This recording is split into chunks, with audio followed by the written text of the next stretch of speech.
meeting is ready to begin. Welcome to the press conference with the Government of Canada. Please go ahead. Well, thank you for being here today. Merci d'être ici aujourd'hui. Since the COVID-19 crisis began, our focus has been on people, on protecting people's health, on making sure people can get the care that they need, and making sure that despite the unprecedented disruption to our economy, that people have money for the essentials. Depuis le début de la crise de COVID-19, notre priorité, c'est les gens. On protège la santé des gens, on s'assure qu'ils ont accès aux soins dont ils ont besoin, et malgré cette perturbation sans précédent dans notre économie, que les gens aient assez d'argent pour se procurer les essentiels. I want to thank the many people who've made sacrifices to stay at home, and also the many businesses that have temporarily shut down to protect us all from the spread of COVID-19. I know that's not been easy, but nothing's more valuable than our health. As we've said from the very beginning, we will use all tools that we have to help Canadians get through this. We introduced the Canada Emergency Response Benefit. I think you may have heard that applications opened on Monday, and millions of Canadians have now applied. We announced the Canada Emergency Business Account, which will provide small businesses and nonprofits with interest-free loans of up to $40,000. And 25% of this loan will be forgivable, up to $10,000, if it's paid back by December 31st, 2022.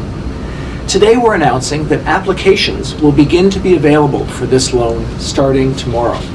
Loans will be available through large and small banks, as well as through credit unions as the program unfolds. Please reach out to your financial institution over the phone or online for more details on their application process. Nous avons annoncé le compte d'urgence pour les entreprises canadiennes qui accordera aux petites entreprises et aux organismes à but non lucratif des prêts sans intérêt pouvant atteindre $40 000. Et 25% de ce prêt sera non remboursable jusqu'à la hauteur de $10 000 s'il est remboursé avant le 31 décembre 2022. Aujourd'hui, nous annonçons que le processus d'application pour les entreprises commencera à être disponible à partir de demain. Les prêts seront disponibles auprès des grandes et petites banques ainsi que des coopératives de crédit. Contactez votre institution financière par téléphone ou en ligne pour plus de détails sur ce processus d'application. And last week, we announced the Canada Emergency Wage Subsidy, which will provide a 75% wage subsidy to employers that have been significantly impacted by COVID-19.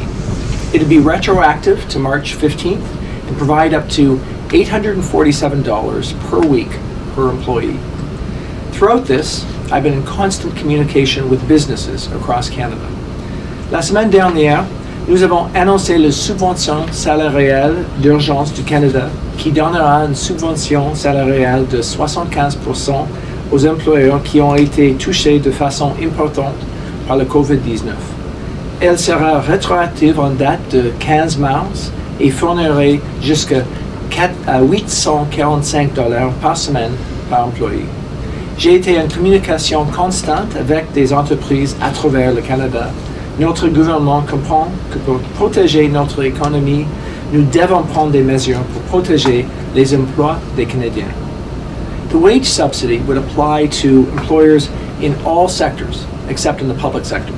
Businesses big and small, charities and nonprofits that are significantly impacted by COVID-19 can apply for help to keep their employees. The eligibility criteria we announced last week, that it would be available for employers who saw a 30% decline compared to the same month last year, allowed us to capture a broad swath of affected employers and give Canadians much needed confidence that their jobs are safe. But we also recognize that not all businesses are alike and not all jobs are alike. New businesses and startups might not have a year's worth of earnings to look back on.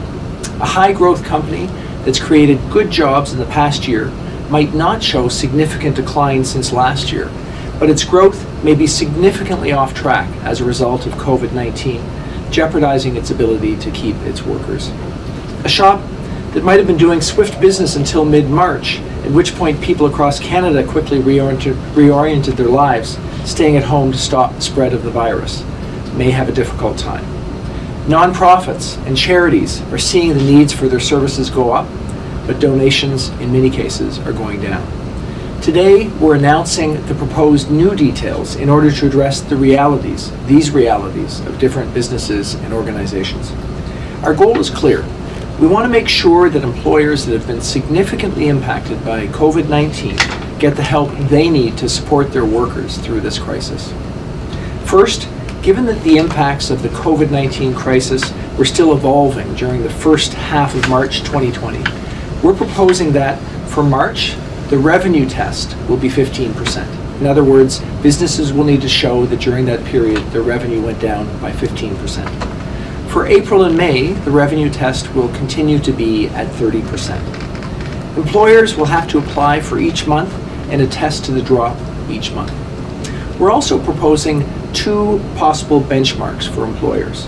They'll be able to compare revenues to their revenues last year, or alternatively, they can use an average of revenues in January and February of this year and compare March, April, and May revenues to that same average.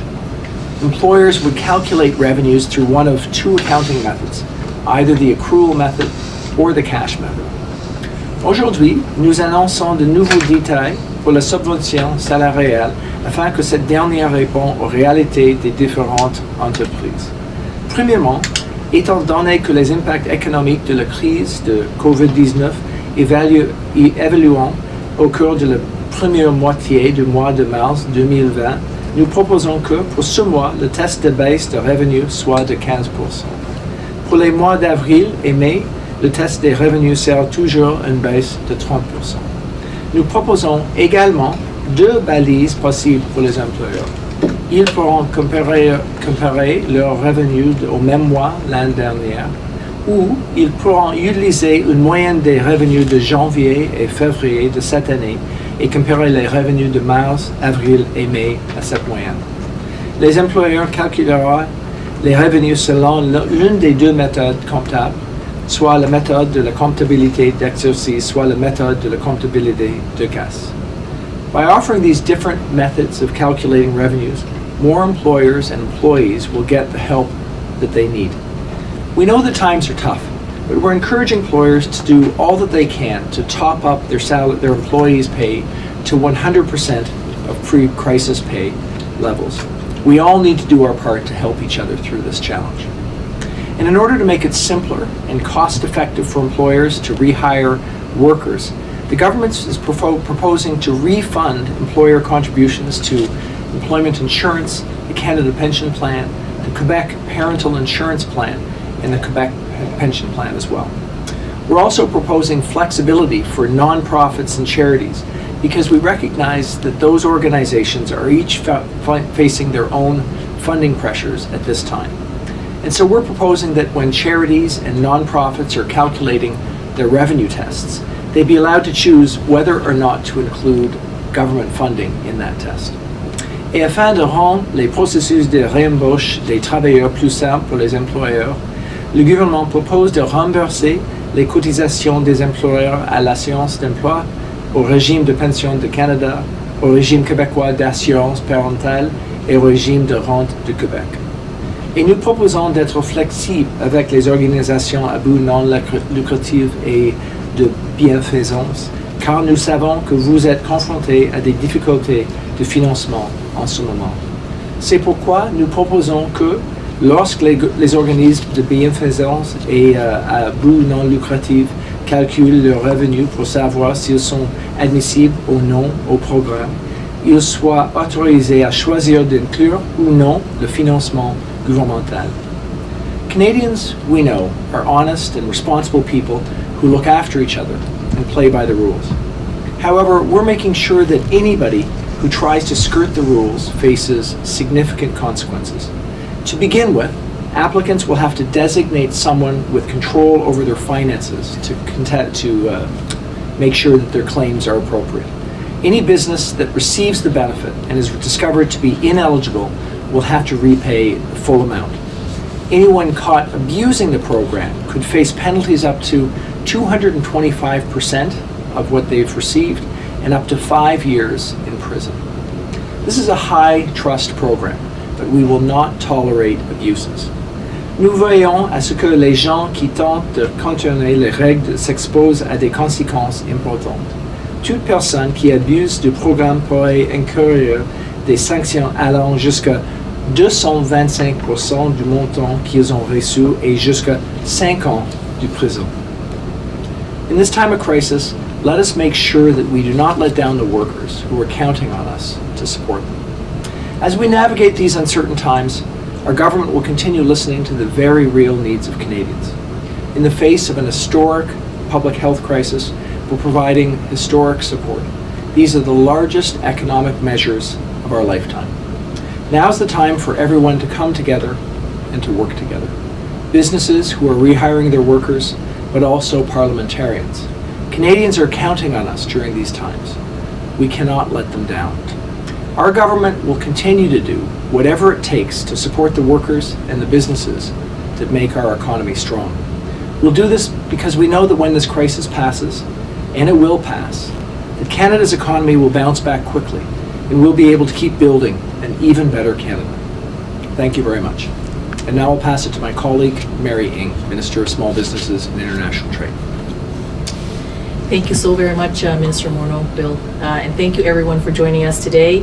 I've spent the last week since our original wage subsidy announcement talking to businesses of all sizes, large and small. I've been on calls, video conferences, live Q&As to reach thousands of businesses and associations to answer their questions and to address their concerns, and I will continue to do that each and every day as we go through this together. And that's my commitment to you. What I've learned from these interactions has helped to inform the improvements that we have made to the wage subsidy in just a week's time. Your ideas, your concerns, your feedback have had a direct line to me and our government. Because when we say we're in this together, we mean it. The changes we have outlined today will mean more flexibility and support for new businesses, high growth companies, startups, and not-for-profits. I want to be clear on this. We're moving in real time. Our job is to support you as fast as we possibly can, but our job isn't done until those supports are meeting your needs. I'm paying particular attention to Canada's small businesses in this country, the backbone of our economy, and the very heart of our communities, from the corner store to the local restaurant, to the tech startup or the small manufacturing company, and so many more. We know that things are extremely tough right now for you and for your employees. We want you to know that every aspect of this wage subsidy has been designed to preserve jobs, to keep businesses afloat, and help you prime for recovery.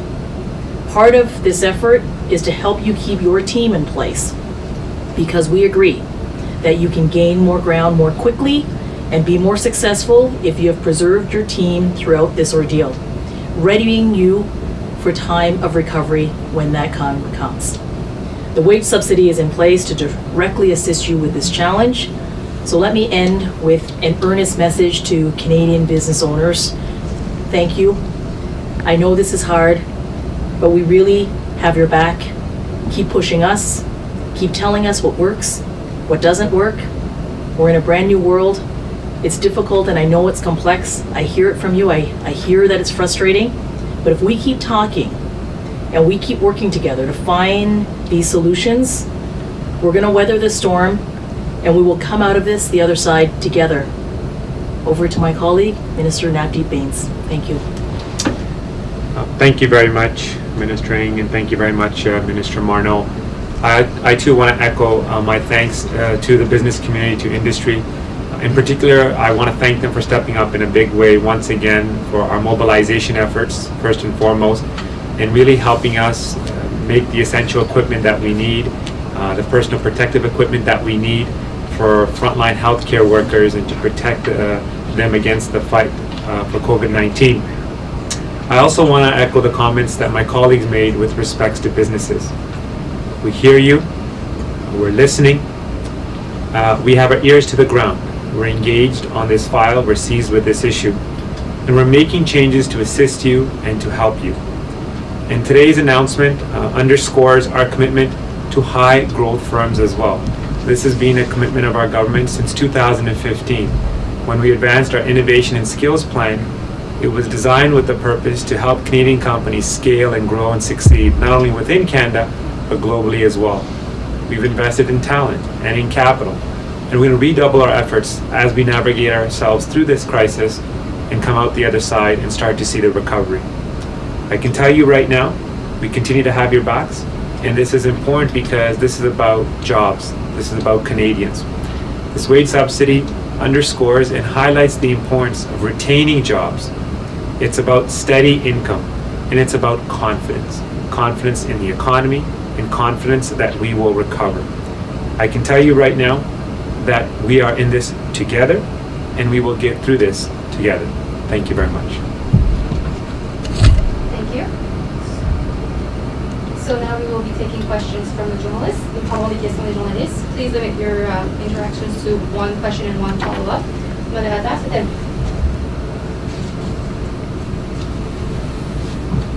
Laurie? Laurie.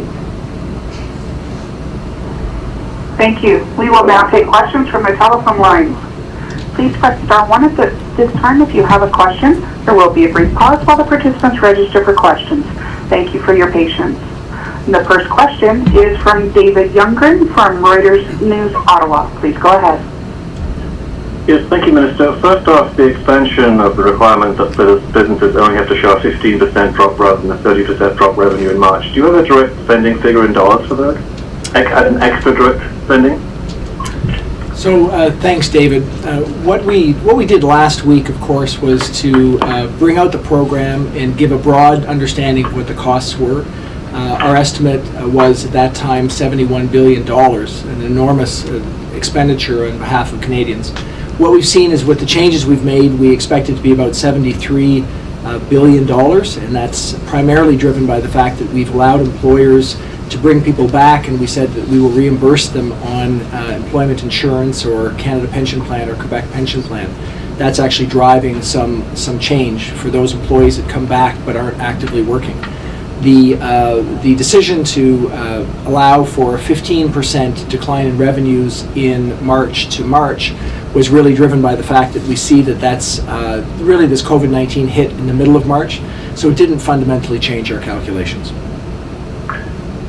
And then secondly, in oil-producing provinces, if I'm a company that's seen my revenues go through the floor because of low oil, am I still able to claim this, or do I have to prove it's directly related to something to do with COVID?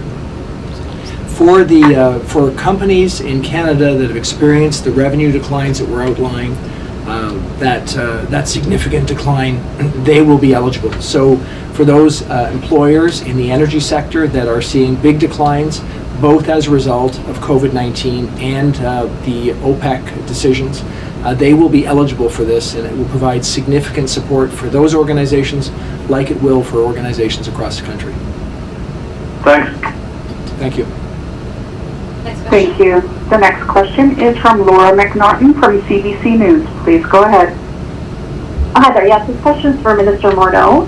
Air Canada, they announced today that they'll be using money from the federal wage subsidy program to hire back 16,500 laid-off workers. I'm wondering what your reaction is to Air Canada hiring back these employees, and is this what the wage subsidy program is intended to be used for, to help large corporations like Air Canada? I was very encouraged to see Air Canada's decision.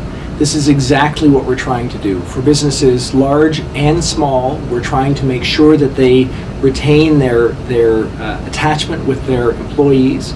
So Air Canada bringing back those employees is critically important for their business. I know it's critically important for thousands of people. And it's in that context that I want to say we really need the other parties in Parliament to move forward and support this. We've had both constructive comments and support from the Bloc Québécois, but for the other parties that have said that we need to get money to businesses so they can subsidize those employees quickly, We need them to support us and to get it done quickly so that we can actually deliver the funds required. It's critically important. I can't say how urgent it is because there's tens of thousands of employees, like these employees at Air Canada, that are counting on us so that they can be attached to their employer and so that they can get up to that $847 per week through their employer's wage subsidy.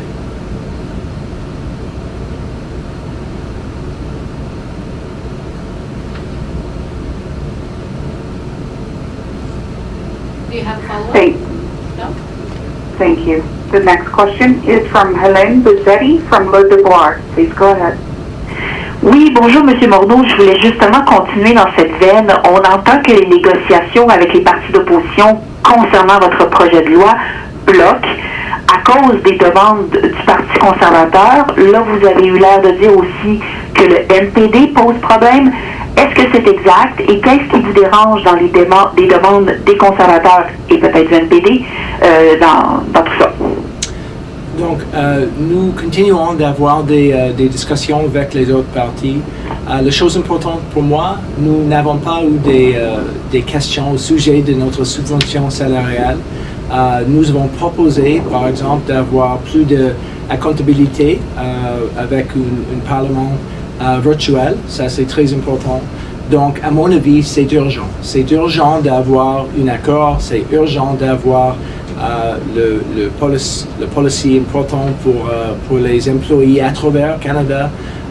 Donc, j'espère que les autres partis considéreraient leur position pour accélérer notre processus. Mais vous n'avez pas vraiment répondu à la question. Le Parti conservateur et le NPD posent-ils problème? Est-ce que c'est eux qui font en sorte que ce projet de loi-là, que l'avis de retour de la Chambre des communes n'a pas encore été donné? À mon avis, ce que je peux dire, nous avons eu des discussions importantes avec tous les partis. Nous avons eu des suggestions constructives et un niveau de support de le Bloc québécois. Mais encore, nous restons en conversation avec les autres partis. Et je voudrais dire, c'est nécessaire d'avoir un accord aussitôt possible, parce que ça, c'est les choses importantes pour les compagnies et plus important pour les gens à travers notre pays qui veulent avoir la subvention salariale aussitôt que possible. Ça, c'est très important. Et c'est pour ça que nous devons continuer avec les conversations, mais qu'une conclusion est nécessaire.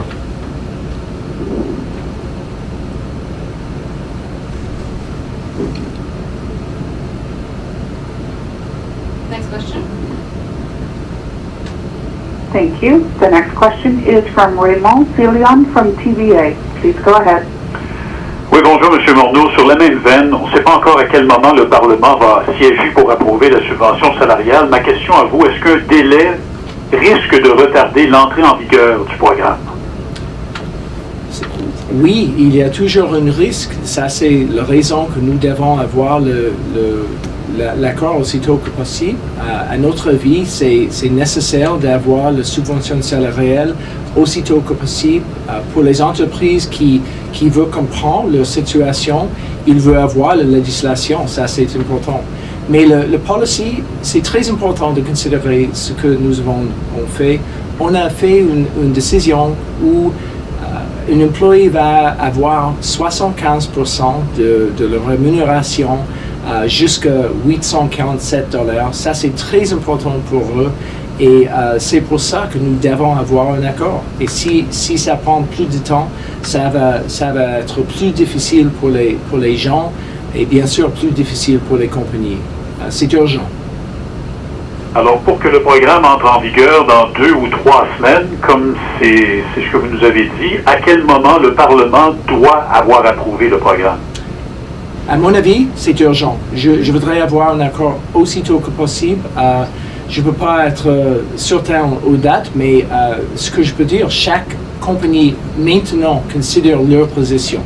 Et s'ils n'ont pas un niveau de certitude, ils vont avoir une possibilité de faire une décision différente. C'est pour ça que nous devons avoir un accord.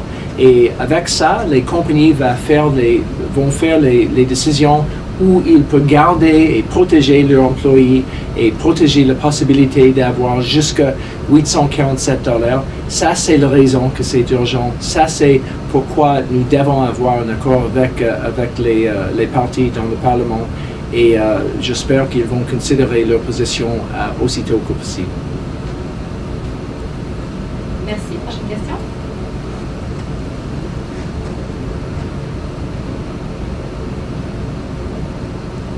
Thank you.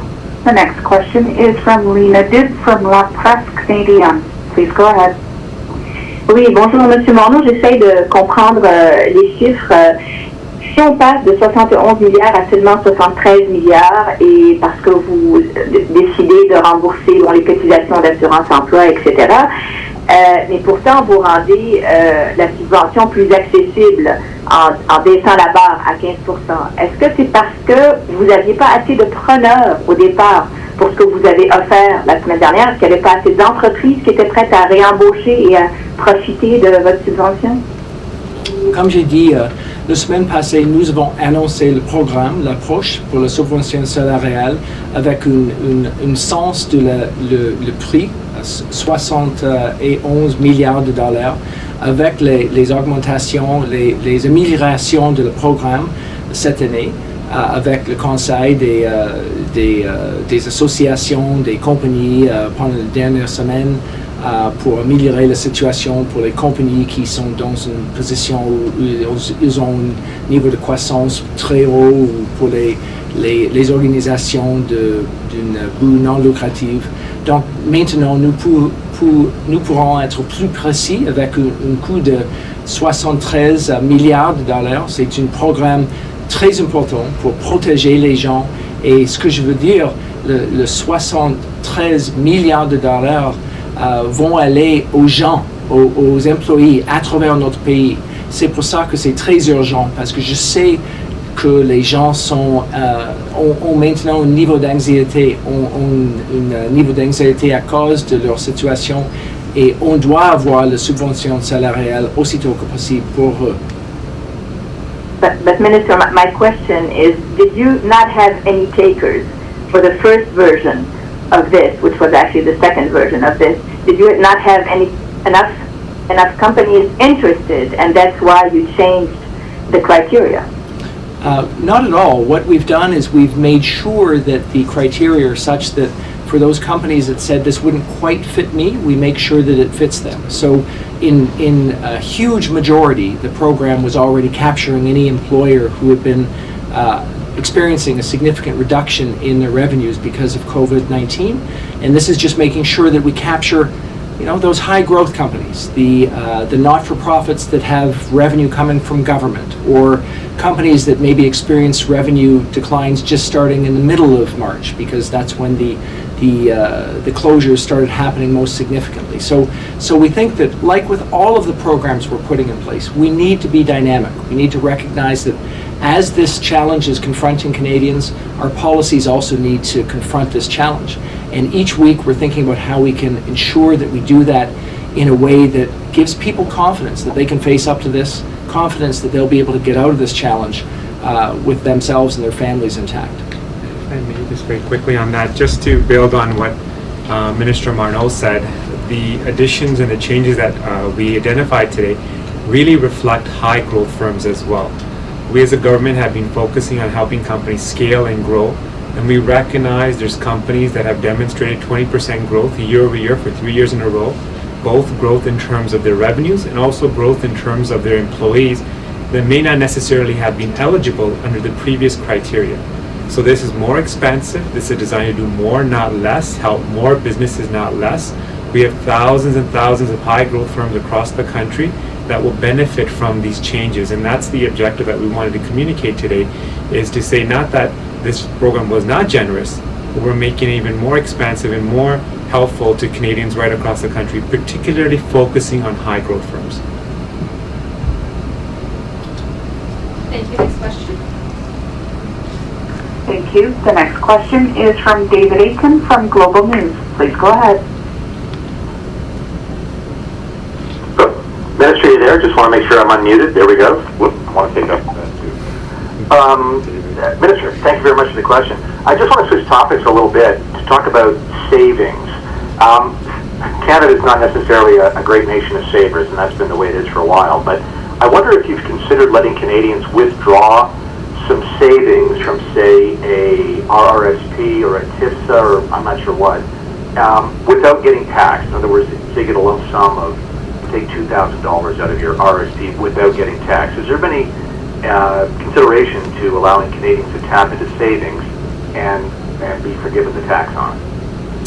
Well, thank you, David, for the question. Our approach has been to consider all potential ways that we can support Canadians during this time. You've seen that we've been extraordinarily expansive. We've now announced measures that are going to directly support Canadians of about $107 billion, as well as tax deferrals that are another $85 billion or so.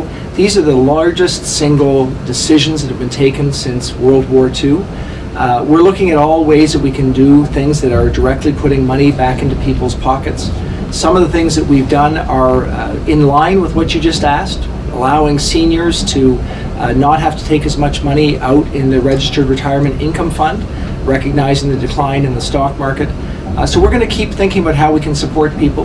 The measures that you talked about are not things that are currently on our agenda, but obviously we've made enormous decisions to support people directly, and we're looking forward to getting these policies out. You've seen that now millions, I think we've passed 3 million people have taken up the Canada Emergency Response Benefit this week. I think you're going to see firms, you heard that Air Canada is deciding to use this wage subsidy. You're going to see firms do that very rapidly once we get Parliament to approve this in a way that gives them confidence. And that means we'll be supporting literally millions upon millions of Canadians with programs so that they can get through this challenge and have enough money for their essentials. And that's, thank you for that. And I maybe just to think a bit more broadly and thinking a bit further down the road once we start to get into a recovery. Governments, your government and lots of previous governments have often struggled with the idea that Canadians have not necessarily been savers. And of course, the low interest rate environment we've had for the last decade or so has not exactly been great to encourage people to save. And I wonder whether or not it would be a priority coming out of this to implement more policies to encourage Canadians to save, or, given that consumer spending is such a driver of economic growth, it will be important for the federal government to encourage Canadians to spend.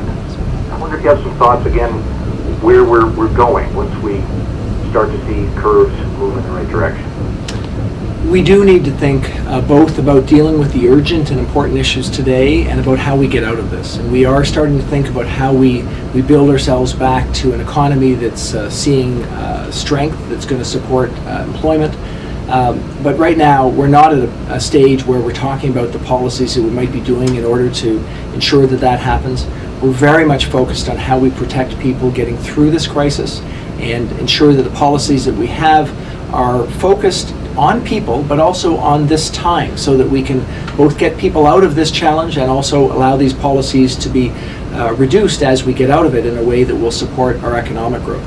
So no decisions on next steps yet, but a continuing focus on how we deal with those people that are challenged, and we will continue, as you've heard the Prime Minister say, to deal with the gaps, the challenges that are presenting themselves, so that we really can ensure that anybody impacted by this has the support they need to get through it. Thank you very much. Thank you. The next question is from Kate Elongero from Bloomberg. Please go ahead. Hello, Minister Morneau. I have a question regarding Canada's credit rating. I'm wondering if you're concerned about Canada's credit rating, if it's in danger at all given the rising debts due to the unprecedented spending. Well, thank you. The good news from the standpoint of Canada, from the government finances, is we started off in a very, very strong position. Our debt, as a function of our economy, is not only the lowest among G7 countries, but the less than half of the average. So we're going to keep watching that, of course. We're going to keep ensuring that we make the decisions that will allow us to get out of this. our view is that we need to make these investments. We need to protect people because that's what's going to allow us to get out of this economic challenge and allow us to start up again in a way that ensures that we have a strong economy. That's the most fundamental thing that we all care about, and also that credit agencies will care about. The strength of the economy, our ability to carry the additional debts that we will have put on in order to support ourselves during this time. And I'm very confident, given the starting point that we have, given the cost of debt right now, and given our ability to get our economy back up and going, that we will continue to be seen as a very, very strong government and continue to have those strong credit ratings that enable us to raise capital when required to support Canadians. And have you received any feedback from credit rating companies in that regard? No, we haven't. This is really a time where we're very focused on making the decisions that are appropriate for our economy, but really appropriate for Canadians. And all of our time, and literally all of our time, has been spent on making sure that these policies, like the wage subsidy that we're talking about today, like the emergency response benefit, like the loans for businesses, are tailored and targeted correctly. It's really not a time where we're spending our efforts in talking to international credit rating agencies. Thank you. Next question. Thank you. The next question is from Adam Langenberg from the Wire Report. Please go ahead. Hi, my question is for Minister Baines. Have you been keeping an eye on how Canada's telecommunication networks are performing during this period? And what's been your response so far?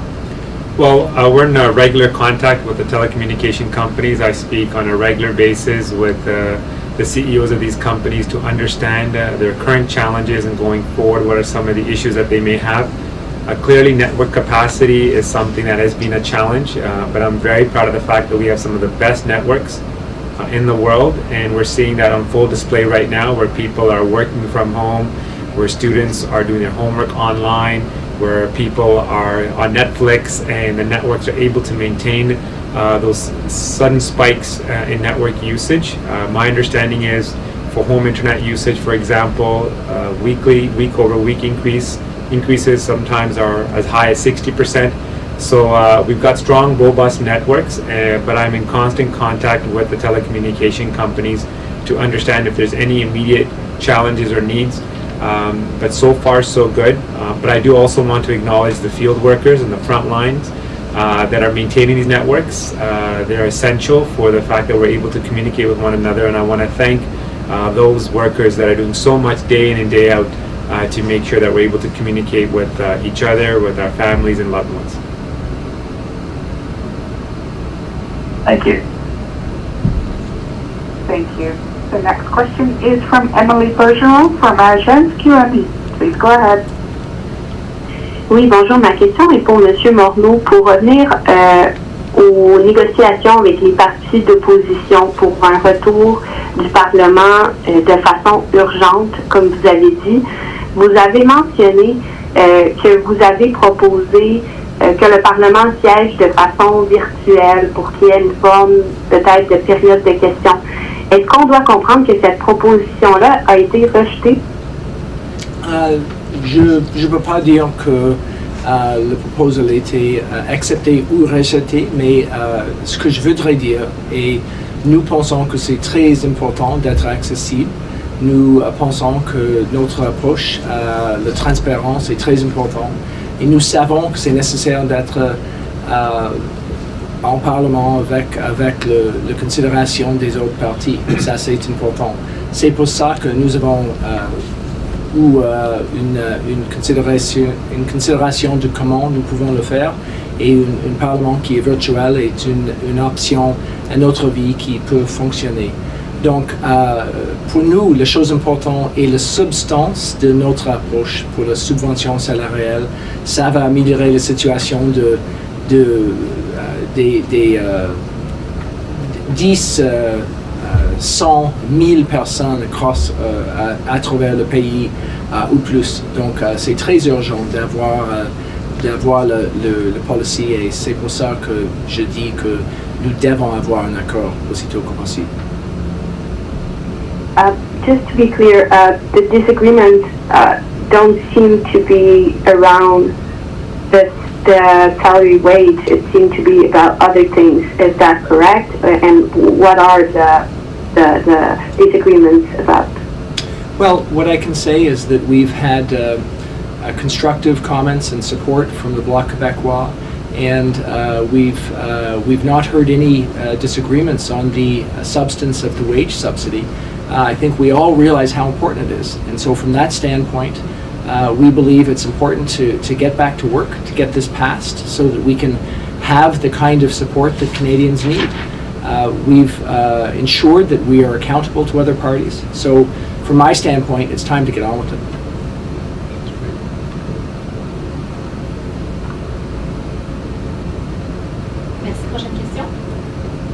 Thank you. The next question is from Glenn McGregor from CTV News. Please go ahead.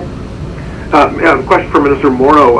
I want to ask you about the credit card relief. You've got an agreement with chartered banks to cut rates for people who are struggling to make their payments. But what about sort of broader relief? Why was that not considered? We still have some of the very high credit card interest rates, and also doesn't really do much to help people who don't qualify for credit cards, who are relying on payday loan companies to bridge their financing from month to month.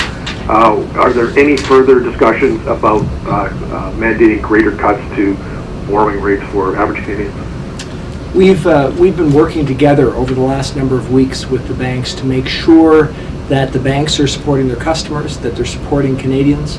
We've also, as I mentioned, come to an agreement, and they'll be starting to have the small business loans, 25% of which will be forgivable if small businesses pay those back before the end of 2022.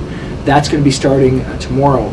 These are really important conclusions that can support literally hundreds of thousands, if not over 1 million small businesses. We've also been pushing them to make sure that they support people who are in a challenging situation. So deferring mortgages was important. We're seeing hundreds of thousands of mortgage deferrals. And dealing with credit card fees was also important for people that are struggling. And so that was why after these discussions, we were pleased to see them cut the rates in half for people who are struggling, and that is critically important.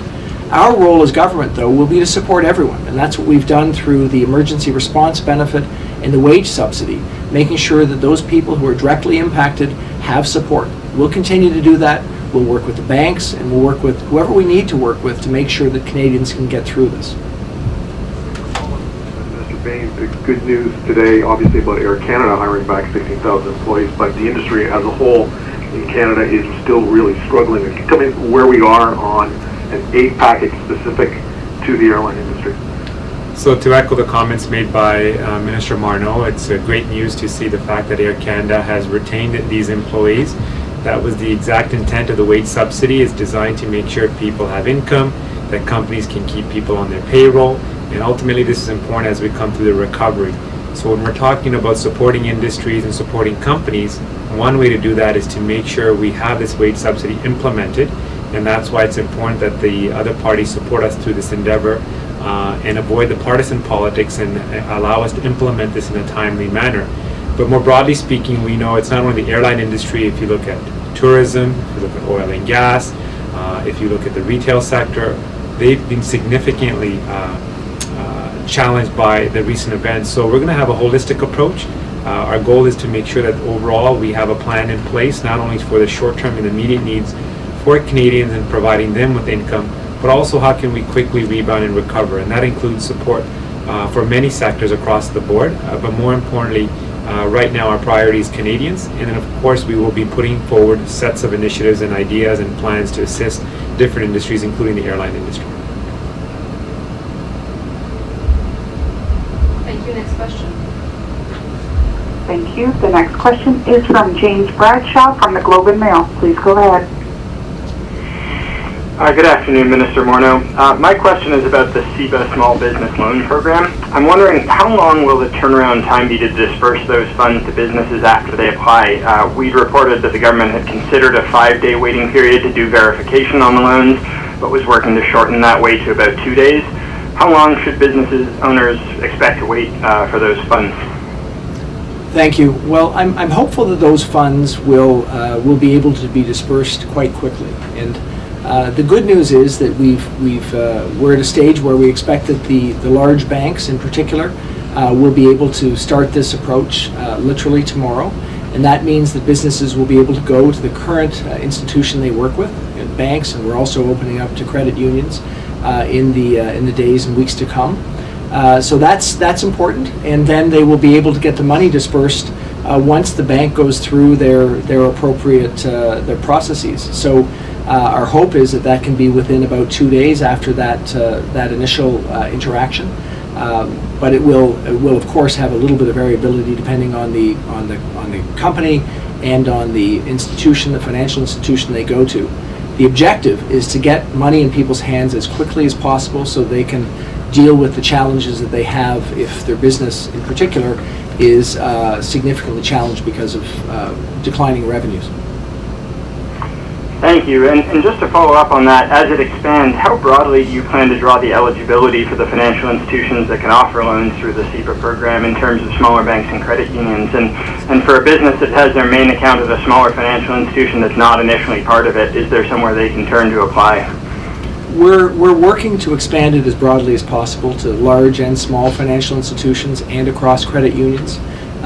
So that work is ongoing. It will be as expansive as we can get it in those discussions. To the extent that someone finds a challenge with the institution that they're at, of course they will be able to go to another institution. But the main goal is to make it broadly accessible across financial institutions so that the small businesses can get rapid access to capital in a challenging time. Very much. Thank you, and we'll be taking one last question. Thank you. The last question is from Murad Hamadi from The Logic. Please go ahead. Minister Morneau and Ben, you said, my apologies, you said repeatedly today that these changes will benefit high growth firms. Can you specify which changes, which of the 3 changes specifically will benefit high growth firms? Because we're already hearing from some that say they still don't believe that they're going to qualify based on the revenue requirements. Well, I'll take it quickly and then pass it over to Navdeep. So what we've made as an important change is initially last week when we came out with this, we said that the test of a decline in revenue would be if the revenue in the March 15th to end of May period this year was 30% less than the similar period last year. And the challenge for that is that if a firm has grown significantly during the course of the last year, but experienced a decline in the last couple of months, that they might still have revenue that's too high to be showing that they've been affected. So instead what we've said is they just need to look at the revenue that they had in January and February of 2020, and if they can show those declines against that level of revenue, then they will be able to have access to this support. There will always be businesses who have not been as impacted by COVID-19 that won't be eligible. The plan was to make it so that we're capturing businesses who've had a significant revenue decline. We think that this significantly helps those high growth companies or companies for which they might have been in a situation where 2019 revenues, for whatever reason, were significantly lower than 2020 revenues. But Navdeep, maybe, I don't know if you... Yeah, no, I think, Bill, Minister Morneau, you've captured it correctly. I mean, the fundamental goal is we recognized when we initially designed the program, there were certain companies that were not eligible. The changes reflected by Minister Morneau now capture more high growth firms, and that is a key priority for us because these firms continue to give us hope in terms of the ability to grow the economy after this crisis. We've been focused on high growth firms from day one. We recognize that they're essential both in terms of their ability to attract talent, retain talent, and also create more opportunities for Canadians as well. So as you can see from the costing today as well, the initial costing was around $71 billion for this wage subsidy program. After these changes, it's more generous and it will help more companies, high growth companies, and that's where the costing is approximately $73 billion. And so this is a clear signal to companies that they can engage with us and CRA to see if they meet the requirements. Of course, each company has a unique set of circumstances, but we made the program more expensive. Auditors obtained a draft copy of this legislation, and the January and February 2020 revenue comparison criteria is limited to firms that were not carrying out business on March 1st, 2019. So those are firms that are less than a year old. That is not all high-growth firms. Can you please clarify whether that January and February 2020 benchmark will apply to all firms or just firms that were not in business on March 1st, 2019? Maybe I'll. Yeah, so Minister Morneau would speak to that. So to be clear, firms will have a choice. They will be able to show the revenue decline versus where they were last year at this time, or they'll be able to compare their revenue to the revenue in January and February 2020. So they will have a choice. They're not excluded based on when they started, or they're not excluded on any other basis. They're able to choose the place that is more appropriate for their situation. So I'd like to thank everyone for being with us today. We're going to continue to work on behalf of Canadians to support them through a challenging time. Je voudrais dire merci à tout le monde. Nous allons continuer d'avoir une approche qui va protéger les Canadiens et les Canadiennes. Merci. Thank you very much.